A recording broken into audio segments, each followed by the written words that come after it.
দুর্বল হবে। মনে রাখবে, আমরা কারো দয়াতে খাই না, আমরা খাই রাজ্জাক আল্লাহর দয়াতে খেয়ে থাকি। ভাইরা আমার, এখানে মনে রাখবেন, আজকে সব ষড়যন্ত্র চলছে, এই ষড়যন্ত্র থেকে আমাদেরকে খুব বুঝে বুঝে পা ফেলতে হবে। তাহলে এই লড়াই হিন্দুদের বিরুদ্ধে নাকি?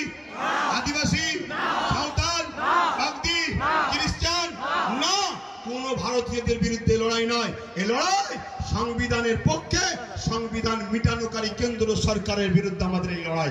ঠিক না বেটি? আজকে রাজ্য সরকারকে এখান থেকে বলি, রাজ্য সরকারকে এখান থেকে বলি, আপনাকে 35 বা 36টা এমপি দিয়েছে। আমার সরল প্রাণ ভাইরা, আমার সরল প্রাণ ভাইরা ভালোবেসে দিয়েছে, ঠিক আছে, আপনাকে বিশ্বাস করেছে। এই বিশ্বাসের ন্যূনতম হকটা আদায় করুন। যদি আপনি বিশ্বাসের উপযুক্ত না হন, আগামী দিনে আপনার বামফ্রন্টের মতো অবস্থা হবে, সেটা পরের বিষয়। কিন্তু বিশ্বাসের উপযুক্ত হন। এই ভারতবর্ষে, এই বাংলায় 35 বা 36 না করা 34টা এমপি দিয়েছে, 34টা। মনে রাখবেন, বিল অকবার নিলে হবে না। অনেকে বলছেন অকবার নেব না, অকবার নয়। যদি ক্ষমতা থাকে, যেভাবে দিদিমণি আসার সময় পার্লামেন্টে সংবিধান উল্টো ধরে চিল্লাচ্ছিল, দেখেন না, ছিঁড়াছিড়ি করছিল, ওই রকম ওখানে বক্সিং মারবেন ভেতরে। কথা বুঝছেন না, বোঝেন না?